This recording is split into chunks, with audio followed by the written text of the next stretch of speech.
Bonjour. I'm Lisa Kahn, the co-chair of the French Heritage Society Chicago Chapter.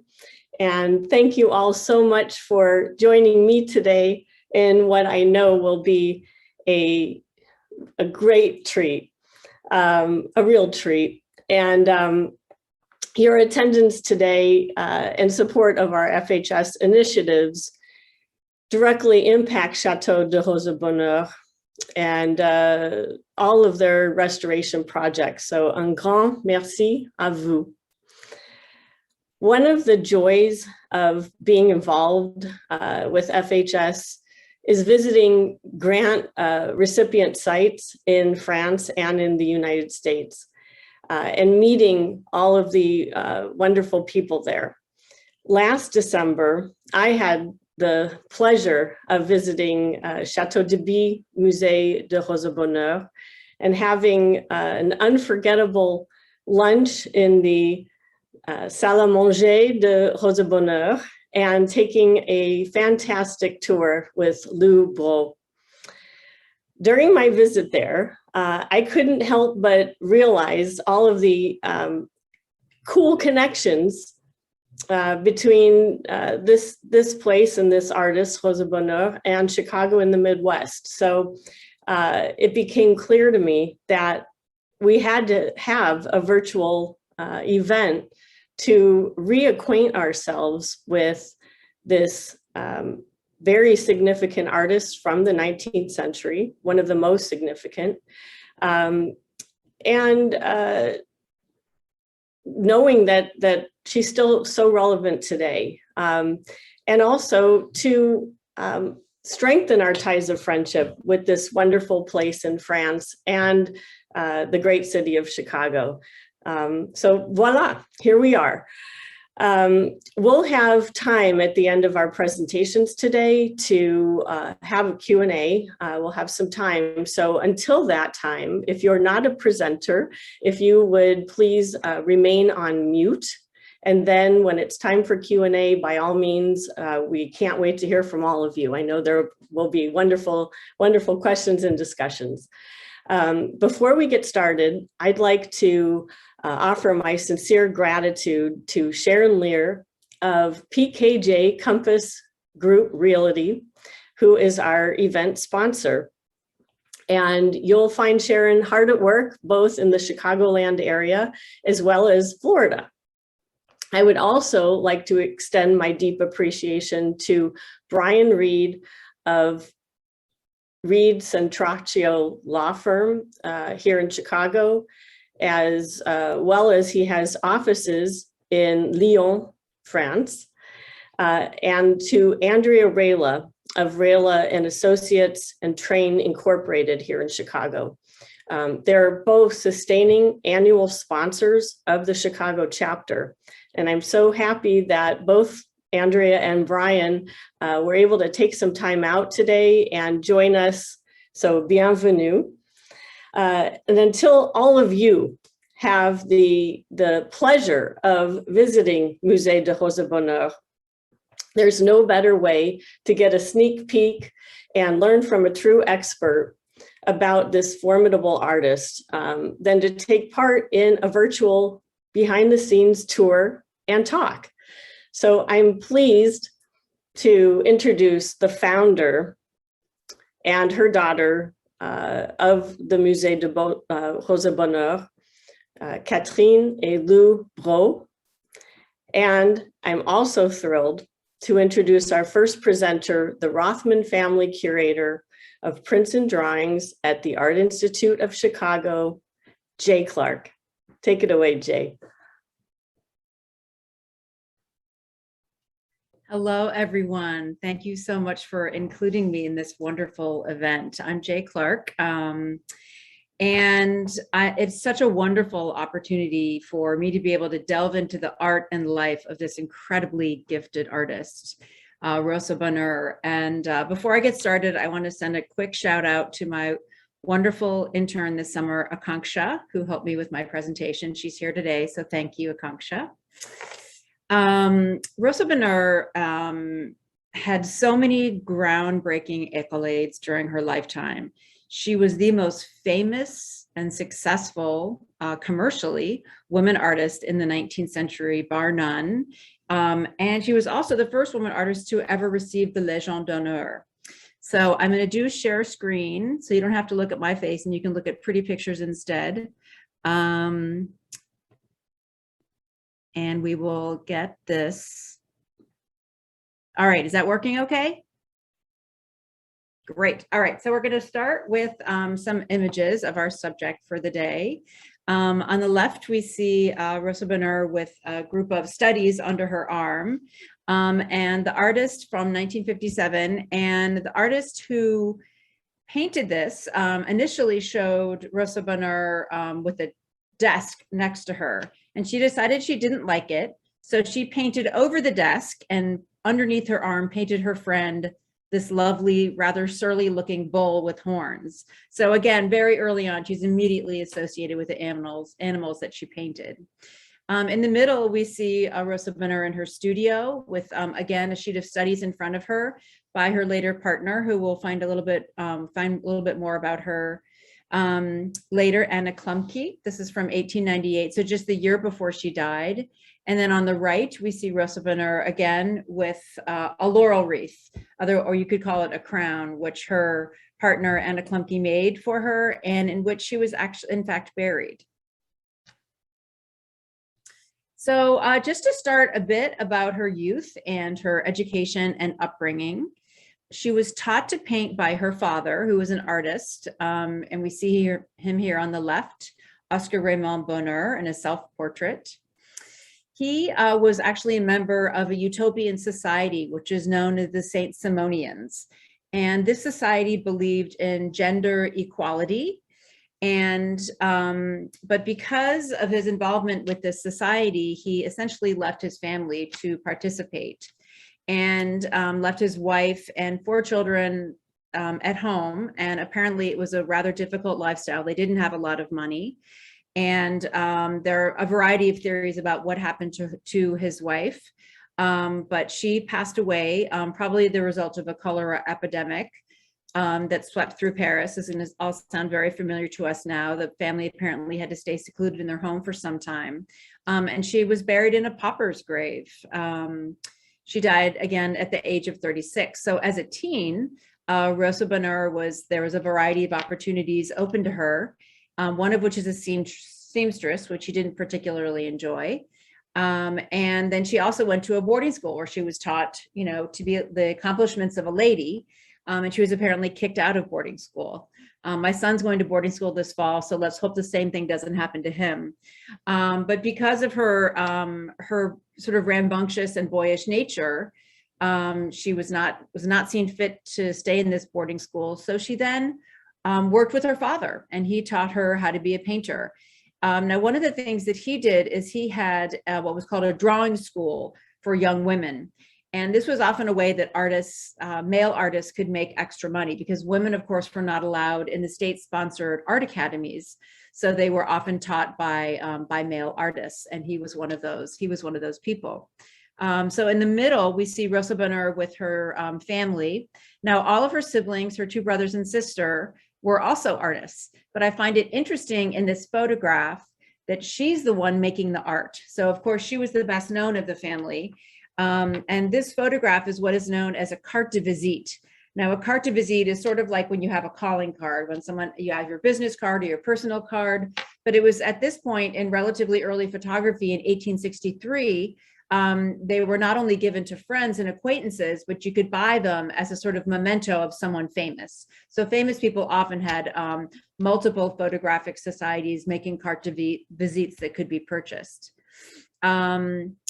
And when Rosa Bonheur's father died in 1849, Rosa Bonheur took over the atelier of her father and continued to teach young women in this drawing academy. And on the right, you see her partner, Nathalie, and unfortunately, part of my, wait, let me close this off. Okay, Nathalie Mikas was also a student and became Rosa Bonheur's partner and they lived together for over 40 years.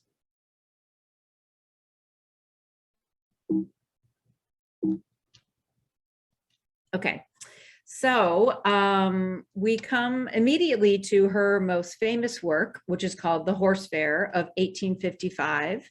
Now, by the age of 23, Rosa Bonheur had already shown 18 works at the Paris Salon. Now, as many of you know, the Paris Salon was really a state-sponsored institution, and you had really arrived if you were being shown, if your art was being shown at the Salon, because it had to go through a jury. But her best known work was this, The Horse Fair, where we see a number of very lively, dynamic horses with their riders, some of them almost being bucked off, as you can see the man in the center on the black horse, and they're going to market, literally where the horses would be purchased. Now, horses were not only used in the fields, but of course there were no cars, so they were used for transportation at the same time. And this is now in the Metropolitan Museum of Art, and we're going to learn a bit about its journey in a moment. It brought Rosa Bonheur great fame, and this began right after it was painted in the 1850s. It was toured around both London and the US. Now, this man who we see on the right, whose name is Ernest Gambart, he was Belgian, but he lived in London. And one of the things that he did is he would buy paintings from artists so that he could make reproductive engravings and prints after the work. So he wasn't buying the painting in order to display it, although he did, but he would buy paintings specifically so an engraver could make a copy after it, and then you could sell thousands and thousands of prints. So we had this very large enterprise, and Rosa Bonheur was, in fact, part of this enterprise. So he, again, toured the painting around London and then around the US. And it was so popular in London that Queen Victoria herself, who we see at lower left, specifically asked to have an audience so that she could see the painting. So it became very well known. It was then bought by an American, and then it went through a number of purchases, and it eventually ended up being acquired by Cornelius Vanderbilt on the upper left. Now, you may remember his granddaughter, Gloria Vanderbilt, of the fashion fame, but although if you don't know her, you'll know his great-grandson, Anderson Cooper. But Cornelius Vanderbilt was himself very famous in his own day. They had a shipping and a railway company, so they were very well-to-do. And he very much wanted to spread the renown of Rosa Bonheur. So he bought this painting and gave it to the Metropolitan Museum of Art. Now, in 1887, when he bought this painting, he bought it for $53,000, which sounds like a lot now, but I did a little bit of math. And if we do some calculation for inflation and the change in the dollar, that would be about $1.6 million today, which is really an astonishing amount of money. So one of the things that Rosa Bonheur was very good at was marketing her art. And not only did she market her art, but her supporters did as well. So again, we mentioned Ernest Gambart, this man who had a studio in London, which looked a little bit like the one underneath him. This isn't his studio, but they would have paintings and then reproductions, and people would come in and buy them. Now you have to realize, now we think of art galleries and art dealerships, they're very common. They were a relatively new phenomenon in Europe at the time. So they were really more for the upper crust. Another firm with whom she had an association was the Galerie Goupil in Paris. And we see an image of the outside of that on the upper left. Now, Goupil bought and sold not only paintings, but they also bought and sold photographic reproductions of paintings. So they would have contracts with artists, and you could only buy certain photographic reproductions from the Galerie Goupil, and they also acted as a dealer. So there's this whole network of not only the sale of her paintings, not just Goupil and Gambart in London, but really throughout Europe. And she was so famous in 1870 that there was a doll, and we see an example of it on the left, a doll made after her, or made of her. And interestingly enough, she's wearing pants, which we're going to get to later. And I think we're going to hear a bit about as we go on. And just to show you how famous she was, this is the year of her death in 1899. This is a newspaper in San Francisco. And we have an image of her. It says, "The eventful life of famous Rosa Bonheur. Eccentric from childhood, why she dressed in male attire." And of course, right under her is an image of the horse fair. So again, she's always tied to this image throughout her entire life. And here I'm just showing you a couple of examples of the different kinds of photomechanical printmaking and painted reproductions of her work. Just a couple I snapped off the internet. There's wood engravings, there's photographs, there are hand-colored lithographs. And then at the lower right, I couldn't help myself, a really, really bad painting that someone tried to make in honor of the painting, but of Rosa Bonheur, but of course, he or she failed miserably. But it just, gives you an example of the thousands of works that are out there. The artist herself also made a number of copies after the horse fair. There, again, at the top is an engraving, probably the first and the best known engraving by a man named Thomas Landseer, whose brother was a famous animal painter at the time.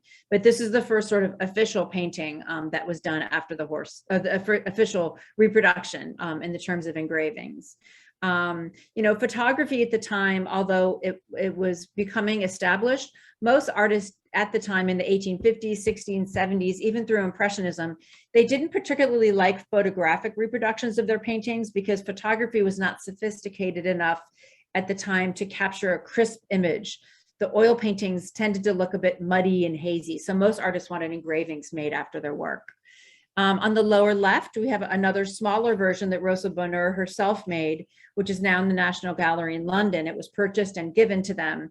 And apparently she didn't like it very much and she wanted to paint another version of it and take that one out. But because of the rules of the bequest, she wasn't able to. So apparently she went in and sort of retouched it a bit. And then on the lower right, we see a watercolor version that the artist made.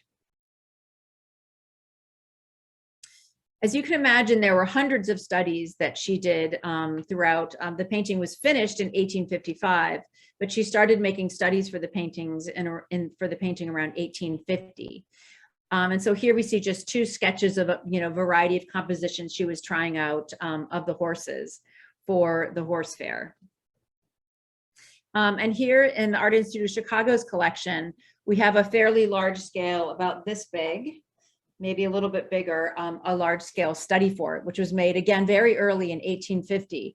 And it looks very much, if you look side by side with the final version, the composition is very similar. You can see the hospital dome in the background at the lower left, the groups of people, some of the positions of the horses are similar, but again, she's just sketching this out, just sort of thinking out loud in front of the canvas. The background isn't finished at all. We just see the horses sketched out in a sort of brown, heavily diluted oil paint. So again, it's just a sketch she's making, a sketch in oil versus in charcoal. Now in the 1970s, this was a gift to the Art Institute. And I was curious about who gave it, and it was given by USY&T Industries. And I looked them up, and it is actually a company or a foundation that specifically supports Jewish causes, the education of Jewish youth. And they're on the website, it said, USY empowers Jewish youth to develop friendships, leadership skills, and a sense of belonging to the Jewish people. And I thought, what is the connection here? And apparently Rosa Bonheur was born into a Jewish family. They didn't practice Judaism, but apparently one of her parents were Jewish origin. So one term that you may or may not be familiar with is the term animalier. Now, an animalier is what it sounds like, an artist who makes specifically works of art that depict animals. And one very famous artist in this regard is George Stubbs. So I just want to give you an example of how completely different Rosa Bonheur's art was from George Stubbs. Now on the right, you see a lion attacking a horse. Very dramatic, romantic imagery, dark clouds behind them, the attack, the horse is in a very unnatural looking position, rearing back while the lion attacks him. And then on the right, a very different kind of image, which probably earned Stubbs his bread and butter, which is sort of aristocratic portrait, which of course you'd see in many homes now. This is a particular gentleman on a horse from the 1760s. And this was a sort of, what was best known at the time. But Rosa Bonheur did very different kind of animals, and I show you just two here. Of course, you have to say, oh, the dog is so cute, which he is, of course. But I love the head of a calf. These images are very naturalistic. You know, it is how your dog would look or how a calf would look. They're very, you see them in nature. They have personalities in and of themselves. You can sort of sense their personalities by looking in them. And she really imbued them with a sense, sort of sense of humanity. So again, we have Martin the terrier, or Martin, I don't know what his actual name was. I tried to do some research on him. I'm sure you all from the Musée Rosa Bonheur know exactly who he is, but he's pretty wonderful, I think. So these are the kind of images that she made, and these would be smaller easel pictures, which people could buy, not the great big giant horse fair images like that.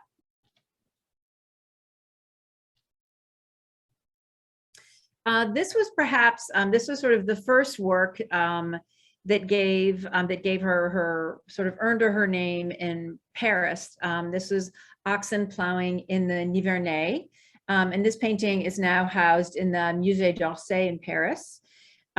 This was actually commissioned by the French government, which was a great honor at the time, but especially an honor for a woman artist. Again, women artists were not allowed in the academy. And one thing I didn't mention before about her relationship with art dealers, it was very unusual for a woman artist at the time to have such strong connections with dealers. For example, a number of women artists that I work on in Germany at the time period, Kate de Kollwitz, for example, and another artist, Cornelia Paxia-Wagner, it was considered unseemly for a woman to be too associated with the trade, to be too associated with a dealer. So they would often write letters to curators or to collectors asking them to sell work on their behalf or intercede or sell art in that way. But it was considered rather unseemly for a woman to be displayed and sort of on display in galleries or having her art sold. Not the case with Rosa Bonheur, who again was a real entrepreneur and had a real, very unusual sensibility towards these things, unusual for a woman at her time. So again, we had this wonderful painting, the first one by her, bought by the French government. And this is again 6 years before the horse fair. And again, just to give you a sense of the reproductive work that were made after her paintings. This is a photogravure. I believe it was published by Goupil, the gallery I mentioned before. And also the sort of cover girl, cover boy, whatever we're going to call it. I don't know what gender those horses are, probably male, but of the upcoming retrospective of Rosa Bonheur's work at the Musée d'Orsay in Paris. It opens this fall, and I very much hope to see it. Definitely not to be missed. Another work in the Art Institute's collection, which just got reframed and it's going to be going up in the galleries soon, which is very exciting, is this cattle at rest on a hillside in the Alps. So again, a more easel picture size, about this big. And this has been in the museum for a very long time. I believe we acquired it in 1901, sort of went at the height of her fame. And again, you see this beautiful example of the Alps in the background and these horses sort of horses at rest. We also have a drawing. We have a number of drawings in our collection. This one, this really lovely one on green paper, which again shows these horses and cattle laying down a variety of, you see an example of the hoof on the lower right. So just different body parts, different examples of these animals. One of the things I was delighted to talk a little bit about today is a pastel, which we bought 2 years ago by Bonheur, a very late work from 1897. And often before a sale or before an art fair, curators will be sent sort of advanced copies of the catalog. So I got this catalog, I opened it up, I immediately called the dealer and said, we're reserving it. I hadn't even looked at it yet, but I was delighted we were the first people to call. And then I was in New York just a couple of days later, looked at it, had it taken out of its frame, studied it. It's absolutely a stunning, stunning pastel. And we were very, very lucky to be able to acquire it. And I wanted to tell this work was actually requested by the Musée d'Orsay for their upcoming exhibition. And I just wanted to tell you a bit more about pastel as a medium and why it is that we were unable to lend it. Sorry, let me get back to my screen. This is Edgar Degas, who was very well known for his use of pastel. Pastel was increasingly, it had a number of moments of popularity in the 18th century, but really became into great fame in the 1880s and 1890s in Paris. And here you see a pastel by Degas, and then you see a detail on the right. And there you can see how very powdery pastel is. It's actually a chalky media that has a greasy binder, and they're put together in little sticks. Some artists would make their own pastels. Degas made his own, and they all have slightly different chemical properties. But what Degas would do later in his career, not always early in his career, but he would take what is called a fixative with kind of like a spray can, like you think of hairspray. He would put on one layer of pastel and then fix it on a sheet of paper. Some artists fixed their pastels, others didn't. Mary Cassatt often didn't fix her pastels, so we can't lend them. Rosa Bonheur did not. Because, as you can see, this very powdery pastel, the pastel can basically just end up at the bottom of the frame if it's jostled around too much. So we have to be very careful about how we lend them. And they're actually all kept flat here at the museum. And we're actually in the process of reframing our pastel so we can put it on view with the painting. So just to give you a sense of how important this moment was in pastel, at the Exposition Universelle in Paris in 1889, there was an entire pavilion devoted to the art of pastel and watercolor. And you just see the outside of the building here. And there were certain dealers that worked specifically selling pastels. One of them, you see the title down at the bottom, the Galerie Georges Petit in Paris. And these are just two artists who are not very well known today, but they were very well known for pastel. He would do entire exhibitions of their work. One is Armand Point. This is Autumn Soul and Les Vies d'Humeur, another images of autumn. Apparently autumn was popular in the 1890s, but just two examples of their pastels. And the same dealer had an exhibition in 1897 of a very important group of Rosa Bonheur's pastel. One of them, which was ours, and another one, which we see on the right, called March of the American Bison. And so again, this sort of interest in this medium for Bonheur. Specifically to show off this interest in dark and light, very different composition, totally different light. Here we see on the left, the stag with like a puff of smoke coming out of its mouth in the night or the morning air with a tiny little sliver of the moon at the upper left, and either a sunrise or a sunset, these beautiful light effects. And on the right, the sort of blinding light of the snow is another example of her use of pastel. And just to bring her back to Chicago, Rosa Bonheur's art was shown at the 1893 World's Columbian Exposition in Chicago. There, very importantly, there's a women's pavilion, which was organized by one of our great patronesses, Bertha Honoré Palmer. And this is one of the works that was shown on the right, The King of the Forest.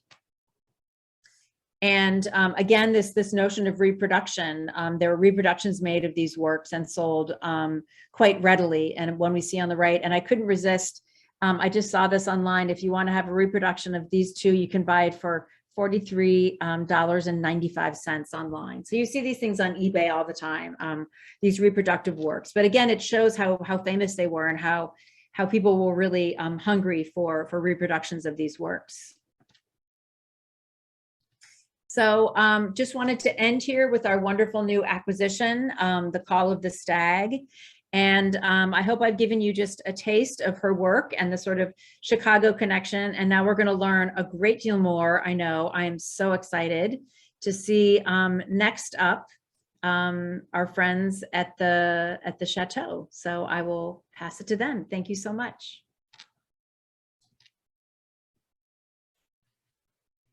Thank you, Jay. That was wonderful. I learned a lot. I know everyone did too. Hey, there they are. Bonjour. Hello. Thank you so much for this presentation. It was great.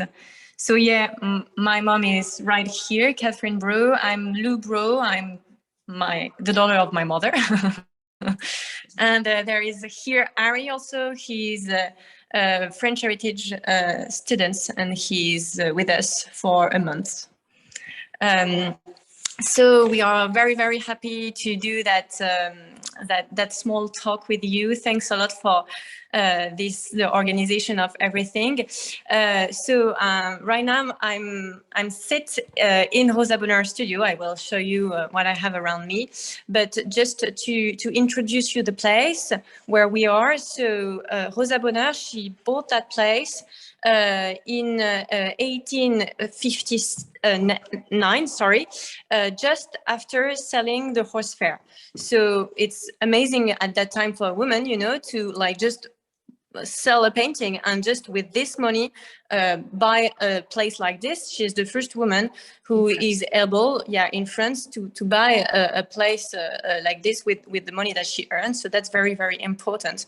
And when she's going to come here, she will like move there with all her animals, with very important people of her life. And she will also make a construction. She will build her own studio workshop, and she will spend the 40 last years of her life here in Thomery, in the middle of the forest of Fontainebleau. So I'm going to show you the studio. I hope you will see things and it's not going to move so much. So I'm just going to stand up. So here we are in her beautiful studio. So I'm just going to have a quick tour. So as you can see, we have a lot of animals on the wall. So that's maybe a bit strange for you. I don't know, how do you feel about that? Just to let you know, it's not hunting trophy. It's animals of Rosa Bonheur, because she was surrounded by animals. We know that she did have around 200 animals here, and there were her models, there were her friends, and when one of them died, she decided to stuff it like this. And here, for instance, you have her lioness, Fatma, because Rosa Bonheur is very famous for living with the lions. And it's a very beautiful story, Fatma, who is there. So she died in Rosa Bonheur's arm, and Rosa Bonheur was very, very close to them, to her, and she really wants. When Fatma died, she will say that her lioness loved more than some humans. She was very, very affected by this death, so she decided to put her in her studio. As you can see, that's strange, isn't it? So here you have also a beautiful portrait of Rosa Bonheur. It's the last portrait that was made of her. So it's a very specific portrait because, as you can see, she's wearing a trousers, and that at that time in France, women were not supposed to wear trousers. It was forbidden. And Rosa Bonheur, well, she will receive a permission de travestissement, which means that she was able to wear trousers. Because she was going, you know, in slaughterhouse, or she was going outside also in horse fair to paint her subjects. So she needs to be dressed with comfort outfit, but also it was very dangerous for women to be in that kind of place. So people will advise her to be less dressed like a man, and like that she can be protected. And the blouse she's wearing right there, so we still have it. It's on the chair. It's beautiful. I'm going to show you with the dental. Beautiful, beautiful. And it's the same blouse that people who was taking care of the horses, and you can see it on the horse fair, they were wearing this blouse. So she's dressed like these people. And in this portrait, and so just to finish the story with the trouser, Rosa Bonheur, she was very, very proud to be a woman. So she was very proud to wear skirt, and she doesn't want to be represented in trousers because it was her working outfit, and she wants to be, it's not a working an outfit for being represented and to be passed to the posterity. You know, I don't know if I'm very clear like that on that point. So she really insists most of the time to be represented in skirt and in dress. And Anna Klumke, who did that portrait, so she's her heir, she really wants to paint Rosa Bonheur in this outfit because it's more modern for her. So that's what she's going to paint. And Rosa Bonheur, on this painting, she's painting her last painting. It's Les Chevaux Sauvages fuyant l'incendie. So it's wild horse who are escaping from a fire. And usually this painting is just there in the studio, but we lend it to the Orsay Museum for the exhibition. So that's it. Then around the chimney, you have her friends and very important people for her. Here you have a portrait of her mother, Sophie. She was a very important character into her life because Rosa Bonheur dedicated her career to Sophie Bonheur. It's because her mother died so young that she decided to be a painter. You have her brother here, Auguste. He was a painter too. The chimney was sculpted by her other brother, Isidore. We also have just here a beautiful painting by her sister, Juliette. So she was talented too, as you can see. And on the other side, I don't know if you can see because the light is very, very bad. We have a portrait of Nathalie Mikas here. And here is Anna Klumke, who is a very important character that we love because she's going to be the daughter that Rosa Bonheur never have because she decided to never get married and to never have children, to dedicate herself to art. And Anna will be her heir, and she will take care of this place where I am right now and of her memory. So she's very important for that. And just quick look on this painting. I don't know if you recognize it, but it's a study for the horse fair. It's the background of the horse fair. Up. So also I wanted to show you what is amazing with this place, as you can see, is the fact that nothing has changed since her death. So we still have all her painting tools. Hup. It's really, really moving. And we have something incredible just over there, a small door. And I don't know, I hope you can see something. Yeah. So this is a laboratory photograph. I don't know how to say that, but Rosa Bonheur, what is amazing with her, she was so modern. So she paints, of course, but she also sculpted and she did some photographs. She was one of the first photographs of our history. And she did have this small laboratory. And as you can see, we still have like everything and nothing has changed. And it's probably one of the 3 oldest laboratory of the world. So we are very, very lucky to have it like this. Basically, this is something, what is beautiful with that place is that everything still there. We have a lot of archives. That's what is crazy with this place is that it's never, it wasn't, nobody studied the archive that were here, and we are working a lot on it, and we are discovering a lot of things. Just to make you an idea, we did found more than 50,000 items, and it represents 10% of what we have here. So it's huge. We have a lot of work to do, and that's also so interesting because we are discovering a lot of things about Rosa Bonheur. We are always questioning what we are doing because our hypothesis, because we have a lot of information. So we are, and because of the discovery also. So maybe, do you want like to have a small talk? Yeah, it's my mother. She's a bit shy about speaking English because she says she has not proper English, but her English is quite good. So maybe you can talk with us about how you bought that place and what struck you when you arrived here, and how the story of this place. A very short speak. So for me, it's an incredible story because when I was very young, around 6, I goes here with my teacher, I was afraid because it's so dark and so dirty, and this castle is afraid me, and so I don't want to see the panel of Rosa Bonheur, because I have not a good good image. Image. Yes. And after I forgot about Rosa Bonheur, everything. And a few years ago, I want to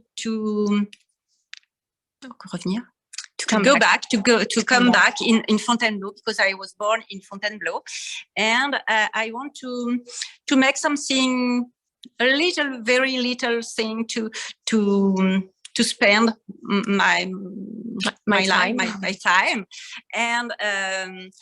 and somebody say to me, "Oh, you need to go to see a Castle of Rosa Bonheur, le Château de Rosa Bonheur." And I say, no, it's too dark and too. I was afraid when I was young, and now I think it's the same.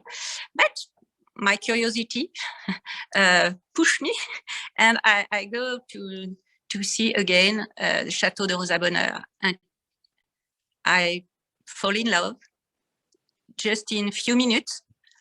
It was so fantastic, so incredible, because nothing changed. And now with my age, I don't know, it's not so so dirty and so dark. It's so mysterious. So I try to understand why this castle rests like that, and who was really Rosa Bonheur. In France, we don't know Rosa Bonheur, and it was in je sais pas ce que je peux dire, étonnant. Yeah, Stunning. yeah, stunning. The fact that she's not known at all here. Nobody studied her. Yeah, so I say to me, oh, I need to buy this place, and I need to know who was Rosa Bonheur really, and I don't want this place disparaître, To disappear. and it's very important to that this woman explained how a woman. C'est trop dur. What do you want to say? Je veux dire que il faut qu'elle nous dise comment une femme du 19e a pu arriver à ça. What is very impressive with her is the fact that it's a woman of the 19th century who succeeds to have this huge success, and how this possible for a woman at that time, because women's rights was so nowhere. They have no power in the society. It was very hard for her to do everything, to have a career, and that's something Rosa Bonheur will understand very young with the death of her mother. And that's what my mother was saying, is like how she success. This is so impressive. And also, I think, et pourquoi elle a disparu? why, yeah. And if it's we are really mind of each other. Why she disappeared also. yes. So yeah, that was something, the reason why we fight for that place, because at that time we didn't have also the money to buy this place. It was crazy, to buy a museum. Who did that? But it was so important, because when we speak to the previous owner, so they were from Anna's family. So it was it was in the same family since Rosa's death. So for them, it was too heavy to carry that, so that they decided to sell. And they were sure that the French government or somebody will buy this place because of the fame of Rosa Bonheur. But in France, she was completely forgot. So nobody wanted to buy this place. And when we heard about that, when we heard that this place was going to disappear because nobody wanted to buy this place, because nobody cares about her, we were so moved and also so angry. It was so unfair. So we fight for that a lot. 3 years. Yeah, more than 3 years to find, the money to buy this place. And in 2017, I remember my mom, she succeeded to bought that place. It was crazy. It was a crazy night. It was like she arrived at home with a huge bag of teas. It was like crazy.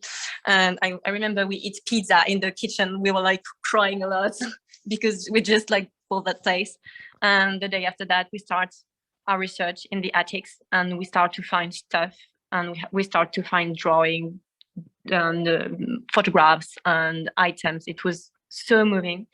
And I think the craziest discovery that we did was, it's not a study, it's the first like project of the horse fair that we found in the attics. That means that Rosa Bonheur, when she did all of the study about the horse fair, she was planning to start her painting, and she started on a painting, and then she realized that the piece of painting that she used was too small, so she decided to change and to take a bigger one.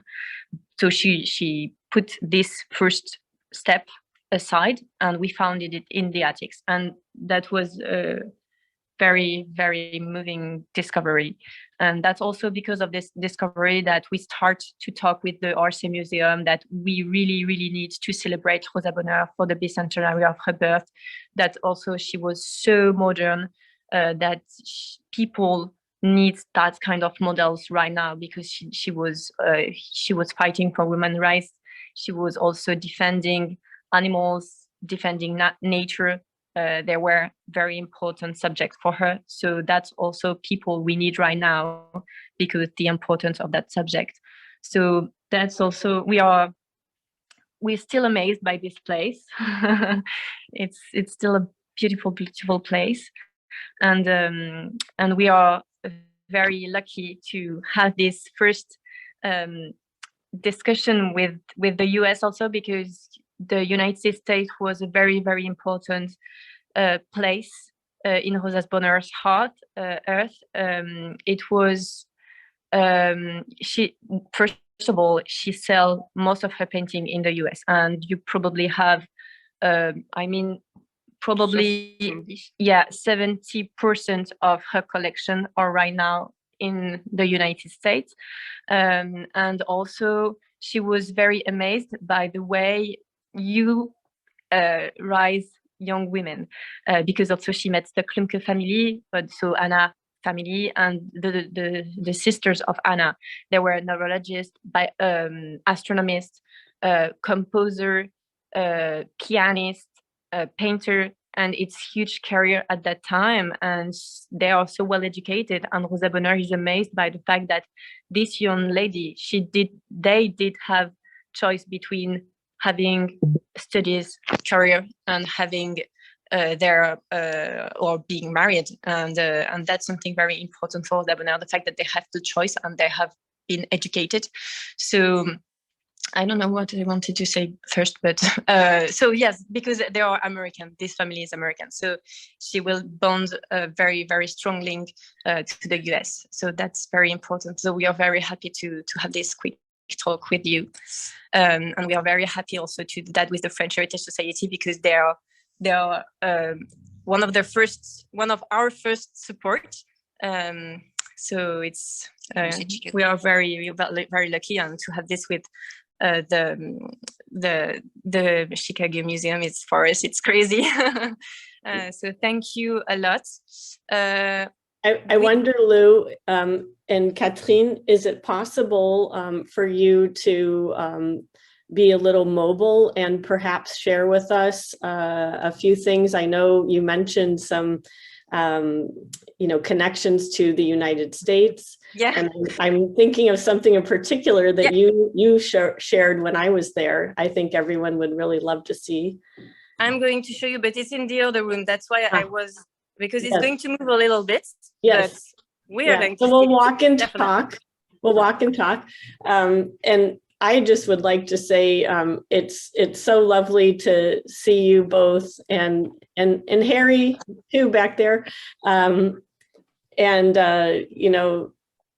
That's the magic of I think with what French Heritage Society does. It introduces people that wouldn't have otherwise known one another, and makes it possible to help each other and to learn and enjoy. I mean, it's all a win-win. It's all good. And I'm just so happy that we have so many people today joining us. In fact, we have a number of people from San Francisco, where I believe Anna Klumpke is from. Is that correct, Lou? Yeah. Yeah, completely correct. So we have And here we are. We just arrived in front of it. I'm going to show you if my phone is working. Ta-da! okay, there it is. So you got to explain this to everybody. What are we looking at? Yeah, maybe I should like make the tour of the table, because the table is sorry. So this is a Lakota outfit. I don't know. Yeah, it's better like Lakota. Lakota outfit. So this comes from Buffalo Bill, sorry for my accent, Wild West show. You know, he's going to travel in Europe and stop in France. And at that time, Rosa Bonheur was a huge painter, very well known in the US. She was very famous. And Buffalo Bill asked to meet Rosa. Rosa, at that time, she's very affected because Madame Mikas and Nathalie Mikas just died. So she's very sad. And her friends are going to push her to say, you know, you should meet Buffalo Bill, because he came with bison and with mustangs. And of course, with Rosa Bonheur, that's work instantly, you know, the fact that he's coming with animals. So she will meet him. She will make some drawing on the camp. She will also paint a portrait of him. Now it's in the US, and to thank her, people will offer her this outfit. So it's a chief outfit. It was worn by Rocky Bear, I think. He was, yeah, there were two chiefs that was following Buffalo Bill in his tournée, in his tour, Red Shirt and Rocky Bear. And I think this one was worn by Rocky Bear. And for Rosa Bonheur, it was a very important gift, because she was very close, yeah, and she was a huge admirer of Lakota and Native Americans, because for her they have a very strong link to the nature and to animals, much more deeper, you know, a deeper link. And for her, it was kind of her vision of relationship between you know, humans and animals, and that's something she admired. And after meeting Buffalo Bill, she will spend a lot of time to draw painting of buffalo, of bison, of Lakota, and to paint this kind of very peaceful relationship that they have with animals. It was very important for her to represent that, to show to the French people that another kind of relationship is possible, because at that time in France, you know, animals were tools. It was kind of tools, and so we doesn't care about what they were feeling, what they were thinking. And that's something very powerful in Rosa Bonheur's painting, in the fact that she really wants to change people's minds and vision on the animals through her arts. This is the reason why the eyes of Rosa Bonheur animals are so strong, so expressive, so moving. Also, when you are looking at an animal of Rosa Bonheur, it's as if you can speak with him. You instantly understand what he's feeling, and that's something beautiful, and that's something that Lakotas and Native American were aware, and that's the reason why she admires so much Native Americans. I don't know if it's very clear. It's very clear, and we really appreciate you taking us on this rare behind the scenes tour. You know, between the special visit in 1889 with Buffalo Bill for the L'Exposition Universelle, the same that the Eiffel Tower was first seen. So, you know, this was the scene, right? She was one of the important artists of her time, and you know, helped really put that into perspective. And seeing the dark room, the photography also is really a glimpse into the fact that, you know, this was a woman who, you know, I know we have the expression Renaissance man, but this was a woman who clearly was really a revolutionary for her time. Like you mentioned, whether it was in terms of animal rights and using her voice to you know, propel that sentiment, which was brand new, and as well as looking at you know, other means of making art and looking at the world. So we have a real glimpse, a rare glimpse, thanks to you all, into that. And your discovery, your passion, Katherine, that made this happen. I mean, you know, we can't discount this. This is another woman who, you're French, but you've got some American in you because of your perseverance and your passion, and you went for it. And that's why I know there's this kind of special bond I felt when I came there, that we in Chicago, in the Midwest, and French Heritage Society, certainly, that, you know, we have something that I think is just the beginning of all kinds of wonderful things that's going to happen. This is the 200th year anniversary of Rosa Bonheur's birth. So as you also mentioned, you know, there's been a number of things finally happening in France to recognize this. I know there was a stamp issued, a commemorative stamp with a lion, and there was in May a retrospective exhibition in Bordeaux, her birth town. June, we have your special exhibition at the Musée de Rosa Bonheur, and then in October, plan your trips, everybody. The big exposition at the Musée d'Orsay in Paris. So that can tell you something. The fact that they're having a big show of her work really does put it all, you know, out there. We are so lucky to have the time with you, and that I know how busy you are, and that there's all kinds of stuff happening behind the scenes that we can't really know about in your town, but that you took the time to join us. And I can't wait for you to come to Chicago so we can learn more and have more and more people meet you. I would also like to I would also like to point out that, you know, with French Heritage Society, we've mentioned a couple of the pillars of our mission, and you know, that is certainly grant restoration, that we raise money to provide help with restoration both in France and the United States, as well as just promoting l'amitié, friendship between our two countries. But there's a third pillar that's very near and dear to our hearts here in Chicago, and that is for education. And there's a Franco-American internship exchange program, and that's where we've seen Harry back there. He just arrived. He's a French Heritage Society intern.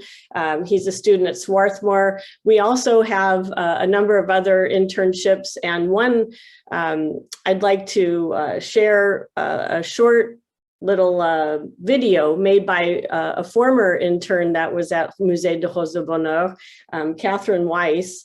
And we'll take just a couple minutes to watch that, and then we can have some questions. But I know that we have some of our interns with us today, so if we have any questions about that program and or questions for our excellent presenters, Jay has all kinds of things she can share, as well as our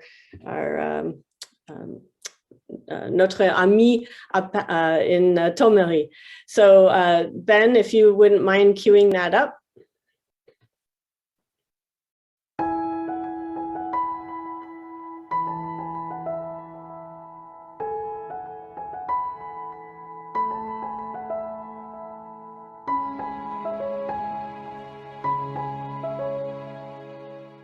Hi, my name is Katherine Weiss, and I'm currently completing a 6-month internship here at the Château de Rosa Bonheur.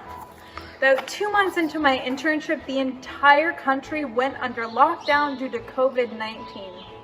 Here at the Chateau, we stopped giving tours and our tea room closed. We immediately began brainstorming ideas of ways we could stay connected to our visitors during the lockdown.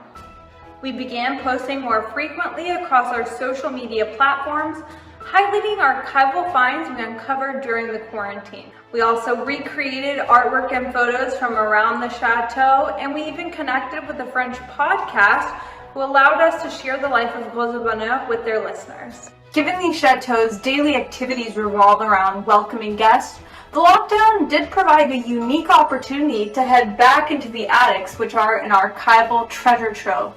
We uncovered original Rosa Bonheur sketches, signed partitions of music, and even books from Rosa Bonheur's original bookshelf. While throughout this time I've been able to continue my own research, which largely consists of creating an archive of the auxiliary hospital that was here during World War I, I've also been able to branch into other areas and assist in the restoration of the attics, focusing on the preservation of files, letters, and other precious materials.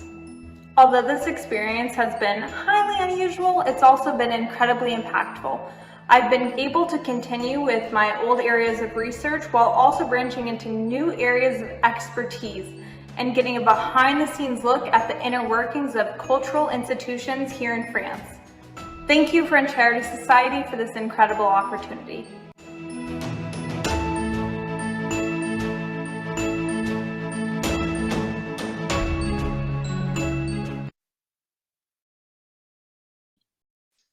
Hey, so that gives everybody, you know, some indication as to, you know, how meaningful both for the student as well as the place that is hosting them, you know, that getting the opportunity to have a young adult, this could be, you know, a life-changing experience. And, you know, from everyone's perspective, this is about investing in the future, excuse me, investing in our future generations so that they can, you know, better understand and help preserve these treasures. So this gives you a little glimpse into some of the things that French Heritage Society helps and how enriching it really is. At this point, I'd like to invite everyone to unmute yourselves and, you know, let's have a little discussion. Don't be shy. So if you have a question, you can certainly write it in your chat, but I would like to encourage discussion, and you have access. You know, we're all about accessibility here. You certainly have, you know, access to a wonderful first, you know, a curator from the Art Institute of Chicago, as well as the folks at Rosa Bonheur. So would anybody like to start off with a question? You can use a raise a hand feature, of course, too, right?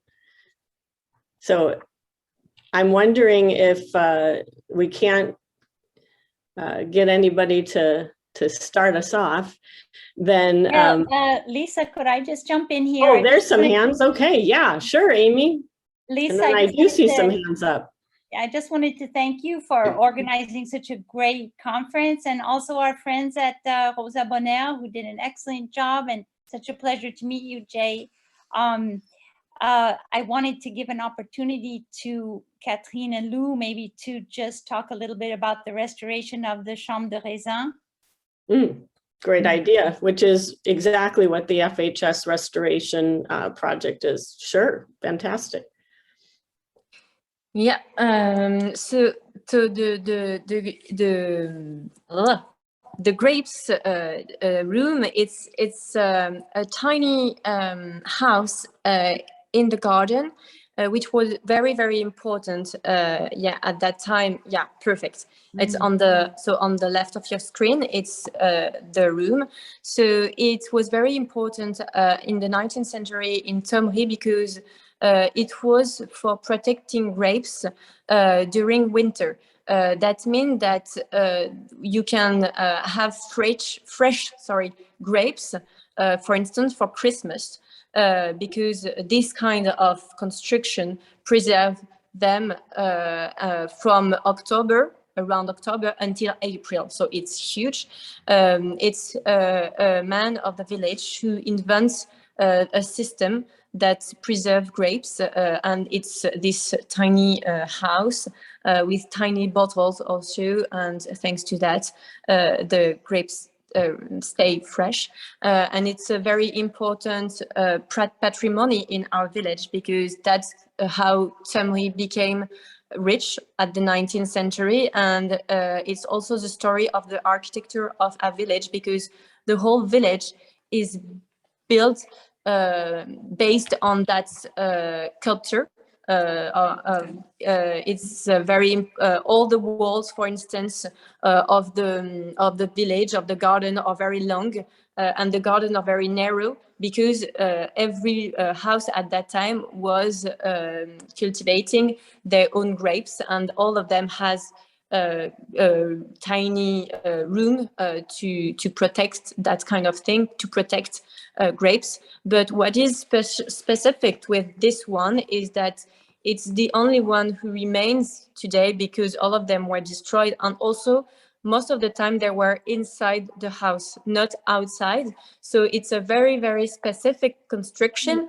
As you can see, it's the time destroyed a lot of things on it, but thanks to the French Heritage Society, we will be able to restore it, which is very important, and also to recreate inside a real little, like a museum of grapes, and like this we will be able to explain the process of that things. And on the right, it was our attics. It was to make you an idea of the work that we still have to do in our attics. So it's a huge mess, as you can see, but it's quite it's have been tidy here. It's not obvious, but we did clean things in this picture. Well, I know that Sharon, our sponsor, had a question. She was curious as to what year Rosa Bonheur visited the United States. She never visits the United States, unfortunately. Just her work. She was here during the Chicago World's Fair. No, in 1893. No, she dreamed about going to the US. She really plans to go there, but So just her work traveled, not Rosa herself. Not her. No. It's one of her biggest regrets in her life, because she feels very close from the US, but it was a huge travel, you know. And until 1889, she lived there with two other women, and they were one of them was old, and the other one, she had a very fragile health. So that means that she can't leave them, you know, it was too hard. So, and after the death of the two women, Rosa Bonheur is already 67 years old, which is quite old at that time. And also she doesn't feel enough energy to do that trip. So she will never travel to the US, unfortunately. So Sandy, thank you. Sandy wanted to know, does anyone live in the Chateau now? And I think that that's an opportunity for you also to share. Maybe Sandy can come and visit the Chateau in a unique way. My mother lived there in a studio on the other side of the courtyard, because at the end of her life, Rosa Bonheur decided to build another studio on the here, because she wanted a bigger studio, but she will die before the end of the construction. So now it's where my mother lives, and it's also our office. And we have Harry. He slept in the chateau. Very lucky him. And also we decided to create bed and breakfast inside the chateau, because it has always been there were always people inside, so things has changed sort of. Bedroom has been redone, etc. So we decided to recreate them as they were at Rosa's time. So we use photographs, we use writing about how it was supposed to be, and we recreate the Rosa's bedroom and her winter workshop, so you can stay inside and sleep into Rosa Bonheur's sheet, which is Yeah. How cool is that? The furniture. Yeah, the with all the original furniture. with all the original furniture. Thanks you, Ari. Mary Young, I see your hand is up. We can't spotlight you. I don't see you, but maybe if you unmute, we can hear your question. Unmuting is good, isn't it? Thank you so much. It's a wonderful presentation. I had a question about where did Rosa Bonheur get her images or models by which she then could draw the horses and the bison? I mean, they're not bison in France, are they? I don't know if, for example, if she traveled to the Clarke and that's where she saw horses. Did she use photographs? Did she use other people's paintings? Did she use books? Where did she get the models for her animals? I can start that, and then the experts can finish it. But I mean, she studied them obviously in person. You know, she had her own collection or her own group of animals, and also there's also some evidence that she studied photographs as well. Obviously, she had her own photographic studio, so she took her own photographs, and she probably did everything, used books, and there's some animals she may have never seen in person, but she studied from books. So did she have a farm or did she travel? I mean, I guess I'm not clear what her, where she lived during this. I know she's at the Chateau, but I know she was born in Bordeaux. So I'm curious. She moved to Paris when she was 6. So she pretty much was in Paris until she purchased the Chateau. But she's always traveling. She's always like traveling in France and going everywhere to study everything. What is very, very absolutely amazing with her is that she's very clever. She also really wants to make honor to animals. So she really wants to paint them as perfectly as she can. So this is the reason why she's going to study a lot of things and use a lot of techniques. So for instance, of course, so as Jay says, she's going outside and draw them outside. She's also studying them in books. We have plenty of books about different species of dogs, dictionary of cows or things like that. She also wants to sculpt them because she wants to feel under, you know, her finger the volume of animals. I can show you I don't know if you can see, but on the wall over there, you have some sculpture. And this was by her hand. It was study to feel under her finger, you know, the volume. She was also, obviously, she was doing photographs, but she was also buying some photographs. What else? She basically she wants to study everything because for her nature is perfect. And as a painter, she believes that her aims is to try to be as perfect as nature, even if for her it's impossible because nature is perfect. That's also something very beautiful with her, is her humility, you know, as a painter. The fact that for her, she received a gift and she wants to dedicate this gift to something bigger than her. And for her is nature and animals. I don't know if I'm answering to your question, but... Oh, you are. Thank you very much. Thank you. We have time for just oh, excuse me. Harry has a question. People sent her animals as well. Yeah, she received animals as gifts. And you heard Lou talk earlier about Buffalo Bill, who came with the bison. So she had a lot of ways of... Yeah, because she was so famous, people were sending her animals because it was something they were proud to have animals in Rosa's chateau.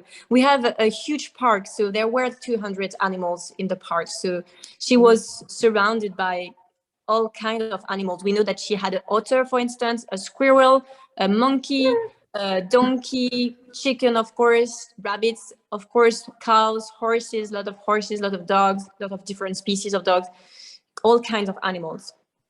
Wonderful, thank you. I think we have time for just one or two more questions. We have one from Julie. She wants to know, how did Rosa Bonheur learn to be so comfortable with animals, especially a lion? I mean, maybe none of us know this, right? I mean, it's just her gift. She was I think she was just like they were saying, she was just a lover of animals. But my sense was that the lion had already been trained by the time it came into her possession. So it wasn't like a wild animal suddenly came in. I think it was somewhat trained. That was my understanding anyway. Yeah, and the first lions, I think they came from probably a zoo or a circus, and the second one that she will have, they arrive here. They were babies, so also it's easier to educate them. And well, she always loved animals. She's saying that when she was a child, she said that the best feeling for her was to be licked by cows. Her face by cows. It was the best feeling for her. And also her parents, they have a story where one day they lose Rosa Bonheur, and nobody can find her. And at the end of the day, we found Rosa Bonheur in the cow house. I don't know how to say. And she was sleeping inside the paws, the legs of the cows. So cute, isn't it? So she's fond of animals since she's a baby. That's very, very endearing. Kat Beaulieu, you've had your hand up for a while. We'd like to hear your question. My question is, well, it's an excellent lecture and I can't wait to come to your chateau. And I love how it's on the street of Rosa Happiness. That's a very cute way to extend that beautiful last name of hers. And my question is, who are some of the artists that came after her that she greatly influenced? Maybe Jay can take that one.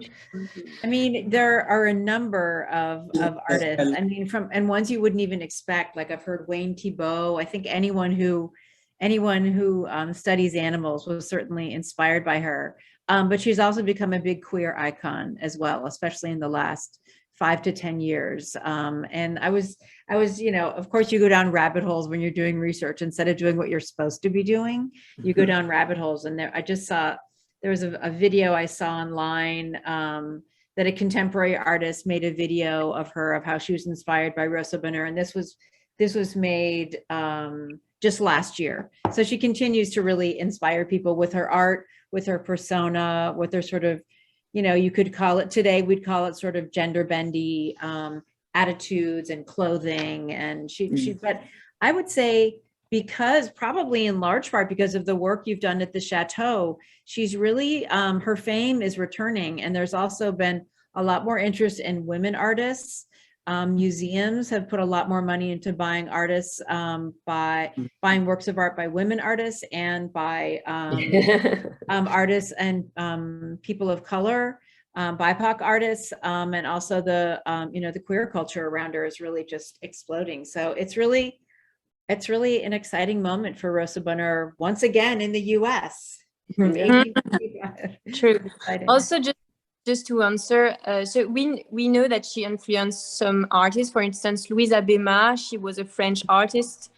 She was much more younger than Rosa Bonheur, and we know that she wrote a letter to Rosa Bonheur to thank her because she was her models. And also she inspired Walt Disney, the Lion King. Her paintings inspired the Studio Disney when they decided to make this cartoon. We found some drawing of Rosa Bonheur which looks like a scene of the Lion Kings. It's a funny thing. Well, slightly related, it's not a visual artist, but a literary artist. There's a question from Isabel. Did George Sand and Rosa Bonheur know each other? And certainly they both wore pants, so they had to go down to the police station and apply for that special permit. Which, I don't know if this came out today, but for just a fun little trivia nugget, this special permit did not get repealed officially in France until 2013. Right. So I don't think anyone was getting a ticket for wearing pants in France, but it was still on the books, this law. Anyway, just had to throw that out there. But this question about did Rosa Bonheur and George Sand know one another? And if I can just throw in a little behind the scenes, which you can't tell anyone, is we have in Paris, I was in Paris about a month ago, and we're hopefully buying a work of art that I saw in Paris by George Sand. Would be the first work of art by her to enter the collection. She also did some beautiful, really interesting watercolors. Ooh. Besides just being an author. No, you didn't hear that from me. No. I love it. All these firsts. So they did know one another. We knew that they were at, for instance, same party at the same times together, but we didn't find any letters between them. And we found something about Rosa Bonheur. She said that unfortunately she didn't have the joy to meet deeply Georges Sand. So we still have hope, but I think it will not be the case. But we know that they were huge admirers of each other. Yeah. And also, I learned something quite funny is that Georges Sand, apparently, I'm not sure, but she never asked for the permission because for her, women has 2 legs, so so it was natural to wear trousers. You know, she doesn't have to ask permission for that.